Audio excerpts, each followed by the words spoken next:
Peeps, it's Mr. Hanson coming at you live for yet another awesome physics video. And this one pertains to how we are going to do the oscillation lab. This video is made for those of you that missed tomorrow's synchronous class. And if you do, you can view this and you should be just fine. But as you can see on my screen, you have the document that is associated with the oscillation lab. And this is actually the document that you will fill out and you will turn in individually to get credit for the lab. So there will be no written from scratch lab report. It will be just this document, and I will post the instructions on Google Classroom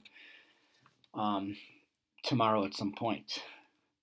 So as you can see from the document, it has a few sections. It has purpose, warm-up, procedure, data, graph, analysis, and conclusion.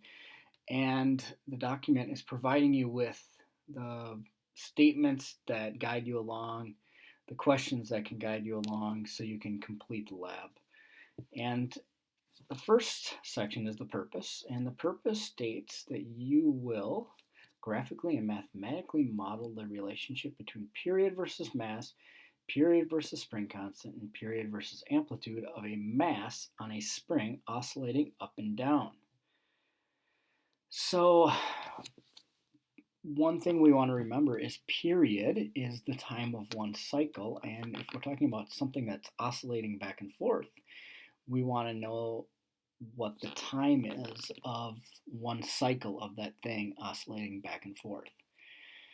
Now, there are a few terms in there, some of which you've heard and we've dealt with before, and there's one that you probably don't remember, but we talked about it at the very beginning of the year with the pendulum lab, and it's amplitude. And I would like you to actually take those terms and define them. As you can see in the warm-up, I'd like you to define period, I'd like you to define spring constant, I'd like you to define amplitude. And then once you are done with that, I would actually like you to predict what your graphs would look like for each relationship. And I don't care if the prediction's right or wrong, I just want to see predictions. So there should be some sort of hand-drawn prediction posted in this part of your lab in the warm-up. And then in the procedure section, I just want you to write down the steps it takes to be able to do this lab. And you're going to have to do this lab in that website you've used now for a couple labs. But when you get in there, I'd like you to state what steps you are doing in the actual lab setting that are allowing you to address the purpose of this lab. And then once you are done with the procedure, you can insert your data tables and graphs, and more specifically your linear graphs. And in order to have linear graphs, two of the relationships will be curved, so you'll have to straighten them out. So period versus mass, you'll actually have to do period squared versus mass. And then for period versus spring constant, you will actually have to plot period squared versus 1 over spring constant to linearize both those graphs.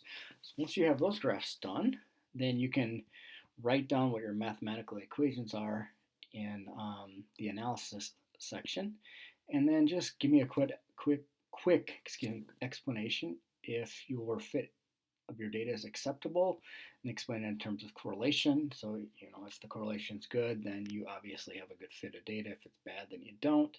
And then in the conclusion, which is usually a pretty big part of your lab, I just want you to answer these questions. Tell me what the general relationships are.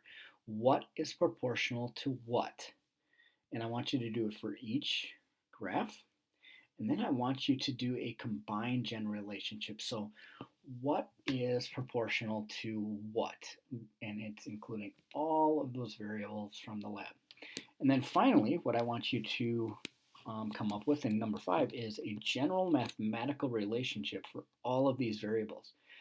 And I could give that to you, and I will give that to you ultimately, but I would like you to actually go look for it. So look for a general relationship that relates period, mass, and spring constant, and amplitude, and write that in there.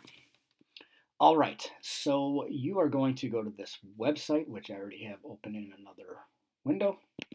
And so here it is. It looks somewhat familiar to the previous video I posted because I had a oscillating hovercraft going back and forth. Well, this time we have an oscillating mass going up and down. So there are various ways you can change what's going on here. You can change the spring constant, which is the stiffness of the spring. You can change the amount of mass that's hanging here. You can change the amplitude, which means how far this spring will either be compressed or stretched, the farthest points it gets to. And you could also change the gravitational field, which we're not going to change. Let's just keep it 9.8, which is the gravitational field on Earth. So in order to make changes to this, you press reset, and then you can change things. You can make the spring constant less or more. You can make the mass less or more. You can make the amplitude less or more. And once again, do not do anything in the gravitational field. And by the way, if you make the amplitude too big, it'll say amplitude is too large for the conditions, which means amplitude will make the mass go up into the spring and compress it beyond its maximum compression, and it will just smash into it. And so I just have to step it down there.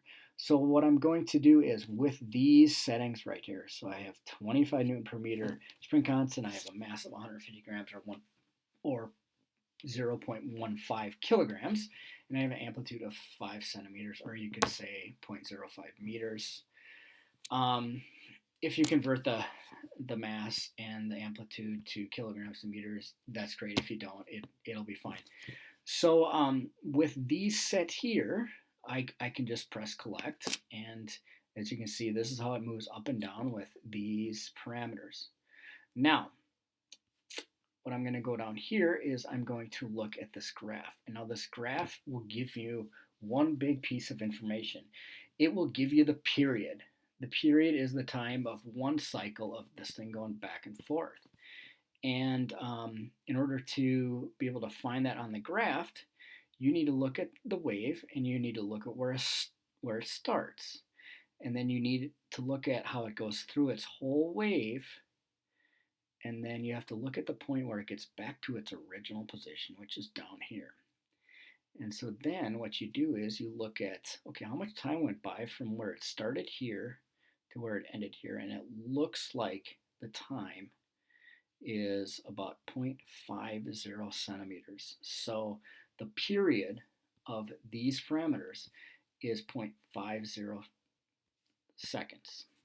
Okay, so now let's say we were doing I think the first relationship that was listed was mass. So what I would do is I would press reset, and I would say, all right, I want to see how mass is related to the period. So I'm going to change the mass, and I'm just going to put it up to 300. You can put it up to whatever. You need to get a minimum of 5 different masses in 5 different periods.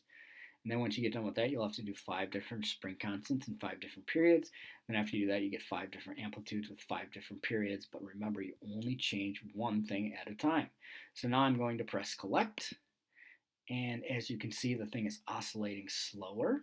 So as you increase the mass, it looks like the oscillation is slower. And when the oscillation is slower, you'll find that the time it takes to get from one point on the cycle to the next point where the cycle gets to the same spot actually has more time.